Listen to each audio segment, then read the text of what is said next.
রাজধানীর উত্তরায় স্বামীর দেয়া আগুনে ঝলসে গেছেন রিজিয়া বেগম নামে এক নারী। বুধবার সন্ধ্যার দিকে এ ঘটনা ঘটে। রিজিয়া বেগম জানান, সন্ধ্যার পর ঘরের কাজ করছিলেন তিনি। এ সময় তার স্বামী আবু সাইদ তার কাছে মাদক সেবনের জন্য টাকা দাবি করেন। টাকা না দেয়ায় রিজিয়া বেগমকে প্রথমে মারধর ও পরে গায়ে কেরোসিন ঢেলে আগুন ধরিয়ে দেন স্বামী আবু সাইদ। রিজিয়া খাতুন জানান, প্লাস্টিকের বোতল কুড়িয়ে সামান্য পরিমাণ টাকা আয় করতেন তিনি। তবে তার স্বামী নিয়মিত রিকশা না চালিয়ে টাকার জন্য প্রায়ই তাকে মারধর করতেন। তুরাগ থানা পুলিশ জানায়, আগুন ধরিয়ে দেওয়ার পর আবু সাইদ ঘটনাস্থল থেকে পালিয়ে যায়।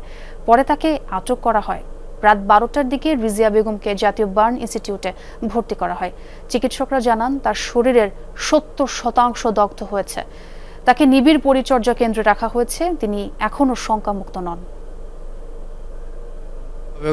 আমার গাঁজা খাওয়ার টাকা দে, আমার বাজারের টাকা পোলার কাছ থেকে লইছি, এই টাকা তো দেওয়া যাবো না, বাজার করবো না, পোলা না খায় থাকবো। টাকা দেয় নাই, এক কথা দুই কথা আমার মারা মারছে কথা। তারপর কেরোসিন তেল দিয়া আগুন ধরাই দিছে। এখন তো চাই আমার বাপের বিচার। এরকম আর কোনো মহিলার সাথে যদি না হয়, কোনো পোলা এতিম যদি না হয়, আমার মা ছাড়া আমার দুনিয়া এখন কেউ নাই।